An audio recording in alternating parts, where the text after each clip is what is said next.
What's going on, Stellar Crew? Bob MacArthur here for Stellarvue Telescopes for the July edition of In the Sky.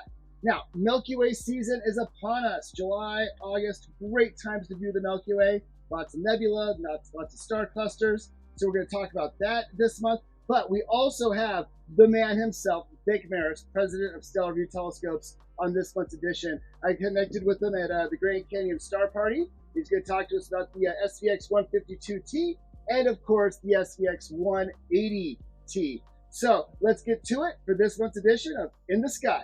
What's up, Stellar Crew? Bob MacArthur here, Stellarvue Telescopes. Actually got the man himself, Vic Maris, right here. So, Vic, we're at the Grand Canyon Star Party, and we got the SVX 152.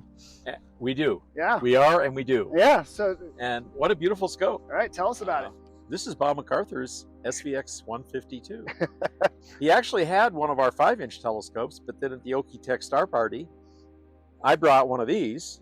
Did I bring this one? That's the one. This is the one. Yeah. And Bob bought this one. I had to have it. He had to have it because it just, it's in the old days with the Dobsonians, we used to call it 2-inch itis. What we call it now is 10 millimeter itis for refractors. But yeah, totally. At any rate, this is his 152. He's been interpreting here. He'll be interpreting tonight with this telescope, talking to hundreds and hundreds of people. I decided that since we weren't doing a Dark Sky Star Party this year, I could come to the Grand Canyon Star Party, and I'm hoping to come here every year if I can with one of our large scopes. Well, tell us a little bit about the 152 and kind of the thought behind it. And we have a long history of producing 6-inch refractors. We originally produced a 6-inch apochromatic refractor using Russian objectives from LZOS. Those objectives used Russian Oki-4 glass, which my original lens designer, Paul Robb, told me was similar to the former O'Hara FPL52 glass. O'Hara moved from FPL52 to FPL53 glass a long time ago. FPL53 is even lower in dispersion, as shown here. When we stopped using LZOS glass, we moved production to California, and we switched to O'Hara SFPL53. We have been using this glass exclusively in our 152s since then. The original idea behind the former SV 152s was to create a high-resolution visual telescope. 95% of our customers back in 1998 were strictly visual. Over the past 25 years, those percentages have completely reversed, and now 95% of our customers image either part or full-time. So the concept behind the SVX 152 has been to create the best 6-inch refractor we can for both imaging and visual use. Of course, for imaging, our field flattener needs to be added. We invested in a Zygo Verifier phase-shifting laser interferometer, which American optical companies use to certify optical accuracy. As it turned out, this was the most important purchase we ever made. At the time, we had no idea that highly sensitive CMOS cameras would take over, and these would place additional requirements on us. The oblique plot function on the Zygo accurately maps the optical wavefront. With this tool, we can spot minor aberrations that have no impact on visual performance, but will create unwanted artifacts when imaging with electronic cameras. Over the years, we've been on a steep learning curve, but we now understand the cause and effect of very minor aberrations that impact imaging, and we can minimize these right here in our figuring and metrology lab. The Zygo interferometer uses a helium neon laser, so it tests in red light. When we're reducing aberrations that impact performance, it really doesn't matter what color is used, since these defects are seen in all colors. Once all of the aberrations are reduced, we perform additional figuring sessions to move the center of the optical correction towards the middle of the visual spectrum. Yeah, and I mean, I had it out last night at the Grand Canyon Star Party, and M51, the Whirlpool, looked unbelievable. You Yeah. can see the spiral arms. Yeah. And And the detail. And the detail, yeah. And then we looked at M13 was the first object I looked at. It blew people's minds. Yeah. Like you could see the structure and like the different layers of stars within the globular. Yeah. It was phenomenal. Yeah. It was. Yeah. When you get under dark skies, it's pretty amazing. The last thing I looked at was the Swan Nebula, and you could see the detail in the Swan. It was amazing. So, yeah. We had a 152 at the Dark Sky Star Party, and right next to it was a 16-inch f5 or something like that reflector, and they both had the same focal length, and so we had the same eyepieces in them. And a scientist was there with me. She actually operated the Hubble Space Telescope for a while, and has done a lot of other things. And she was showing her husband the difference. He looked through it and he goes, "Oh, well, this one's much better." He's pointing to the reflector. Now, the reflector that we had a pretty awful mirror. Actually, it wasn't very good. And so I said, "Mark, you're looking at it because it's brighter. Now I want you to look at the detail and structure in the reflector, and then go look at the refractor." And when he went back to the refractor, it was, whoa. That's why I prefer my 152 when I'm looking at binaries and planets over my 16-inch Dob, because I'll tell you what, it pops. Yeah, and you can split, and the resolution is just unbelievable. Yeah, so it's a wonderful thing, having spent a lifetime making telescopes, to be able to be producing these kinds of telescopes, and then to have them here at the Grand Canyon at these star parties where the public comes and gets to see them for the first time, gets to see, Jupiter and Jupiter's satellites as disks, gets to see all the structure and detail, festoon detail, and Jupiter. I saw that's what sold me at Okie-Tex on this telescope, was the view of Jupiter. It was ridiculous. Yeah. And if you have not been to the Grand Canyon, they are killing it with dark skies. They're 90% compliant with light pollution fixtures to reduce the light pollution. The skies here have actually gotten darker as they've worked towards that goal. So get out here, bring your scope. The skies around Grand Canyon are phenomenal. So, and I think we got another scope maybe for another time. I think it's back there, if I'm not mistaken. There it is right there. It looks bigger than yours, Bob. I think it is. Well, let's go look at it real time. But Vic, what do we got here? This is the Stellarvue flagship. That was the Stellarvue flagship. This is the Stellarvue flagship now, the 180 f7 refractor.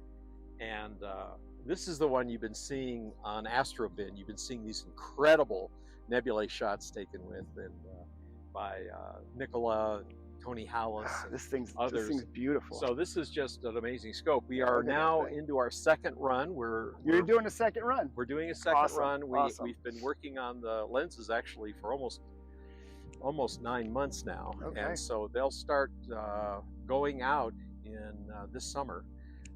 They take a long time. You better order yours soon.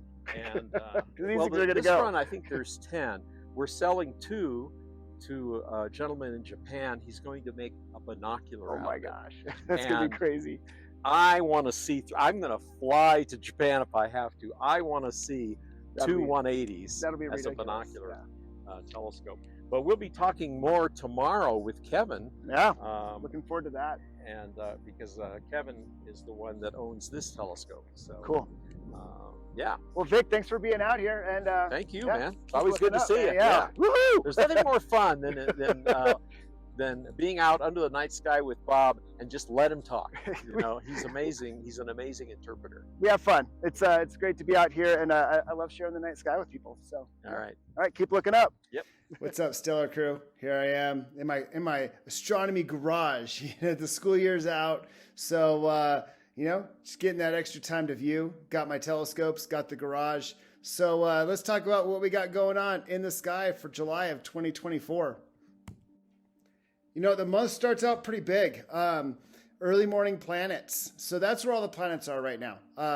We're getting some planet action in the morning. So kind of at the beginning of the month, we have that waning crescent moon. And what's kind of fun is to watch that waning crescent moon bounce from Mars to the Pleiades and then to Jupiter. So it's all those planets are visible in the morning. We actually have Uranus up there also. Uranus is between Mars and the Pleiades. So you can try and spot Uranus in there too. So like I said, you got all the planets showing up in the morning right there. Now, July 5th is Aphelion Day. That is the day that we are the furthest from the sun. I know that kind of is weird to think, oh, it's summertime and it's hot, but remember, our seasons are caused by the tilt of the Earth, not how close or how far we are from the sun. So, and because of Earth's elliptical orbit too, the first day of summer and our aphelion day don't match up too much. Same thing with the first day of winter and our perihelion day, when we're actually closest. So we're actually closest to the sun in January and furthest from the sun in July. I know, kind of backwards. But if you're in the southern hemisphere, it matches up pretty nice. So there we go. July 5th, we also have the first asteroid discovered, 1 Ceres. Ceres is also the biggest. It was discovered in 1801. So we've known about Ceres for a while, and Ceres is at opposition. So whether you call it an asteroid, a minor planet, a dwarf planet, whatever, it is at opposition, and it's cool to spot that asteroid and watch them move through the sky. So check that out for sure. July 6th and 7th. All right. Venus is starting to make its way into the evening sky. We've kind of been in a drought of planets, but we got Venus, Mercury, and the waxing crescent moon making its appearance July 6th, July 7th. Now, it's going to be difficult because that waxing crescent moon is going to be thin, and Venus is just coming out from its solar conjunction. So it's going to be tough, but it's there along with Mercury. So check it out. Spica is also going to be occulted by the first quarter moon on the 13th. Now that means the moon is going to pass over Spica. And it's fun to watch a bright star do that. It's really fun to watch a planet. Actually, if you hit that website right there, a good chunk of North America is going to be able to get it. So definitely check out that website. Figure out what time it's going to be doing. It's first quarter moon. So first quarter moon rises at noon and sets at midnight. So it's kind of a nice early evening event. There you go. So on July 15th, Mars and Uranus really close to one another. Now remember, Mars and Uranus are up before the sun rises. So there you go. Check that out. We got the planets again early morning. So as that moon goes through its cycle at the end of the month, July 29th through July 31st, the waning crescent moon does its dance again. The fun thing though is Mars is moved. It's kind of, Mars is, getting higher and higher in the sky as we're coming up to the next opposition of Mars, but it's kind of, trailing. So it's kind of fun to watch Mars change its position in the sky from where it is with the Pleiades and Jupiter from the beginning of the month. So check out that motion. And again, the moon doing the dance in the Pleiades, Uranus, Mars, Jupiter. So check out that crescent moon at the end of the month. So, speaking of the planets, we've kind of already talked about the planets. If you have solar filters, check out the sun. Stellarvue has all the filters available for your Stellarvue scopes. So give them a call, see what filter you need, because the sun has just been so active. Sunspots have been insane. So I really, really encourage you all to get out there, check it out. Check the sun out. If you have hydrogen alpha, that's a fun treat too. So there you go. I know I got a filter for the 90 and I got a filter for the 152, and it's fun to check out the sun and the sunspots. So definitely. And we've been talking about the planets. Let's see, you got Mars and you have Saturn and you have Jupiter and you have Neptune and Uranus all in the after midnight sky and before sunrise. And then, like I said, we have Mercury and Venus kind of in the middle of the month, making their appearance. Actually, Mercury's kind of low on the horizon right now, but Venus is starting to rise up. And we'll have Venus for the next couple of months as it gets higher and higher in the sky. So that'll be fun. And like I mentioned, check out Ceres. It's a fun asteroid to get. It's relatively bright. Stellarium, the Live Sky, Sky and Telescope all have wonderful star charts talking about where Ceres is in the sky. So opposition means that it is basically in line with us and the sun. So it's up all night from sunset to sunrise. Ceres will pass through the sky. So there's new moon, July 5th. So at the beginning of the month, there's your dark sky weekend, and then the full moon on July 21st. So there you go.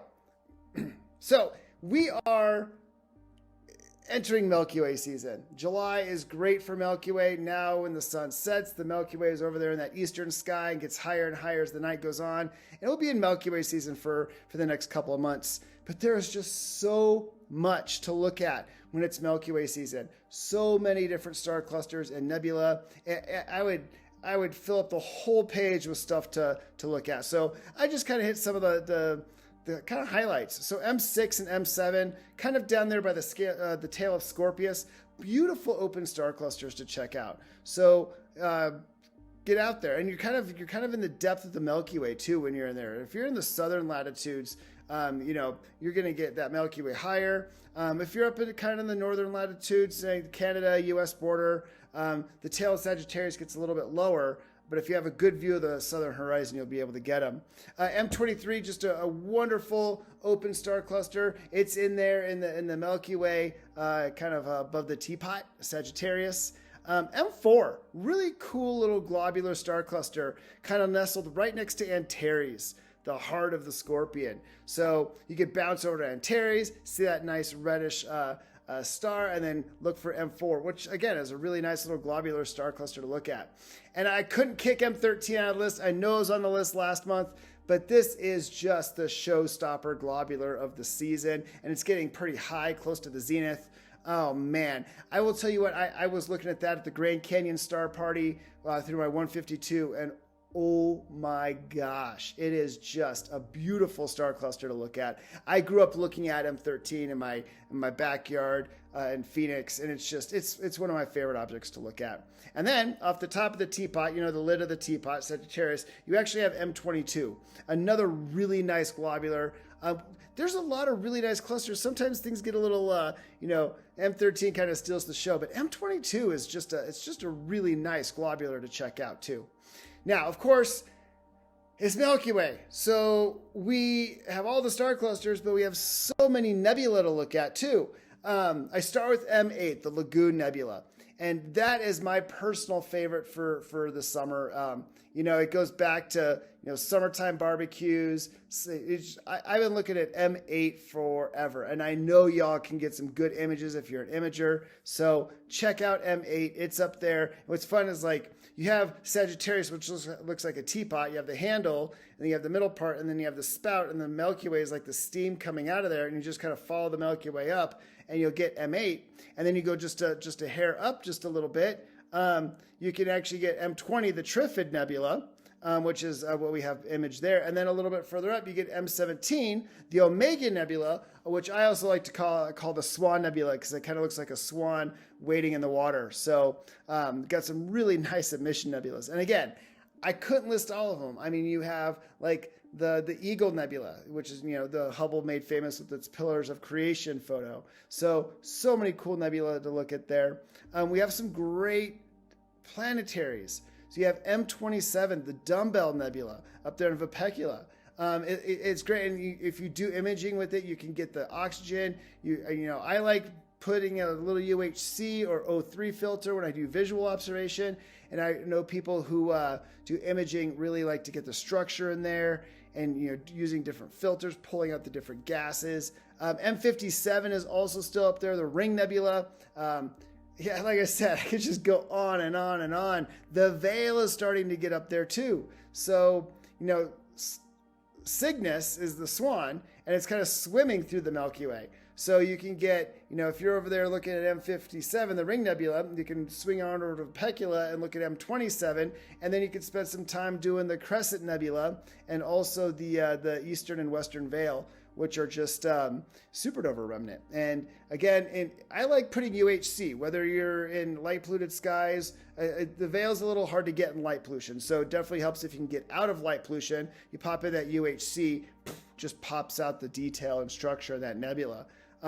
So yeah, there's just so much to look at. Like last month we had the North American Nebula up there by Deneb and Cygnus. So, you can hit some of the last stuff, and then this month's Nebula Milky Way season. Now, just like it was a couple months ago, we were in galaxy season and the nebulas and clusters weren't that much. We still do have some great galaxies to look at. The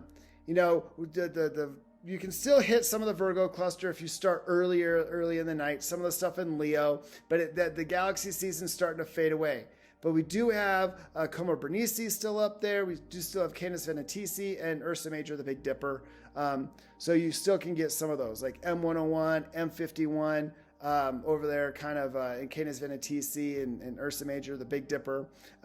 You get M94, which is a really nice galaxy also. And then you can get M64. It's still high enough, the Black Eye Galaxy. So we still get some good galaxies this time of year. So check them out. Actually, it's really fun. There's a little NGC galaxy actually right by M13, the cluster in Hercules. So sometimes if you're in dark skies, you can get a little galaxy right there next to M13. And that's always fun to hit too. So it's funny because it's summer, it's like, oh my gosh, there's so much to look at. So that's fun. And as always, let's talk about some binaries. I kept some binaries from our June episode because I just really think the double in Lyra is just one that I love going back to every time. And refractors really showcase those pinpoint stars.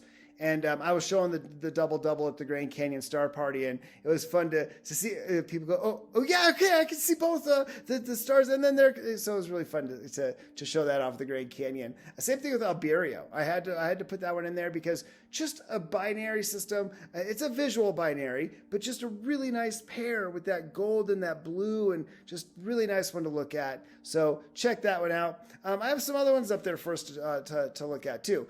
Gamma Delphini up in the constellation Delphinus. It's a nice binary. So it is close, but you should be able to separate it in your scopes.